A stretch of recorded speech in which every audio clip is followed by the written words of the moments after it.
ഈ മാസം 15-ന് മസ്കറ്റിലുണ്ടായ air India express വിമാന അപകടത്തെക്കുറിച്ച് ഒമാൻ അന്വേഷണം ആരംഭിച്ചു. വിമാനം പറന്നുയരുന്നതിനിടെ റൺവേയുടെ ഒരു വശത്തുള്ള ലൈറ്റുകളിൽ ഇടിച്ച് അപകടമുണ്ടായെന്നാണ് റിപ്പോർട്ട്.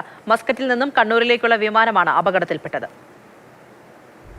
മെയ് 15-ന് രാത്രി 9:10 കണ്ണൂരിലേക്ക് പുറപ്പെടേണ്ടിയിരുന്ന എയർ ഇന്ത്യ എക്സ്പ്രസ് വിമാനമാണ് മസ്കറ്റ് വിമാനത്താവളത്തിൽ അപകടത്തിൽപ്പെട്ടത്.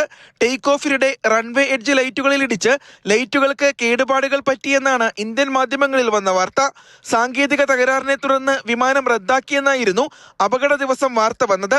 യഥാർത്ഥ കാരണം കണ്ടെത്താനാണ് ഒമാന്റെ എയർ ആക്സിഡന്റ് ഇൻവെസ്റ്റിഗേഷൻ സെക്ടറും ട്രാൻസ്പോർട്ട് സേഫ്റ്റി ബ്യൂറോയും അന്വേഷണം ആരംഭിച്ചത്.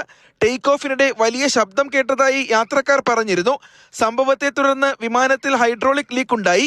ഒരു ടയർ പഞ്ചറാവുകയും ചെയ്തു. യാത്രക്കാരെയും ജീവനക്കാരെയും റൺവേയിലേക്കു തന്നെ സുരക്ഷിതമായി ഇറക്കുകയായിരുന്നു. അതേസമയം വിമാനത്തിന്റെ ടയറിന് പ്രശ്നമുണ്ടായതിനാലാണ് സർവീസ് നടത്താതിരുന്നതെന്നായിരുന്നു വിമാന കമ്പനിയുടെ പ്രാഥമിക വിശദീകരണം. അറ്റകുറ്റപ്പണി നടത്താനാകാത്ത തരത്തിലുള്ള ടയർ പ്രശ്നമാണെന്നും യാത്രക്കാരെ അറിയിച്ചിരുന്നു. ഏകദേശം 2 മണിക്കൂർ വരെ റൺവേയിലുണ്ടായിരുന്നുവെന്നും തുടർന്ന് മാത്രമാണ് അവരെ ടെർമിനലിലേക്ക് തിരിച്ചു കൊണ്ടുപോയതെന്നും യാത്രക്കാർ പറയുന്നു. അടുത്ത ദിവസം VT-TGH രജിസ്ട്രേഷനിലുള്ള മറ്റൊരു ബോയിങ് 737-800 വിമാനമെത്തിയാണ് യാത്രക്കാരെ കൊണ്ടുപോയത്. സംഭവത്തിൽ ഉൾപ്പെട്ട ബോയിങ് 737-800 വിമാനം ഇപ്പോഴും മസ്കറ്റിൽ തന്നെയാണ് ഉള്ളത്. സംഭവ സമയത്ത് കോക്പിറ്റിലുണ്ടായിരുന്ന 2 പൈലറ്റുമാരെ അന്വേഷണം പൂർത്തിയാകുന്നതുവരെ ഡ്യൂട്ടിയിൽ നിന്നും നീക്കം ചെയ്തതായി അധികൃതർ അറിയിച്ചു. Mathrubhumi news, Muscat.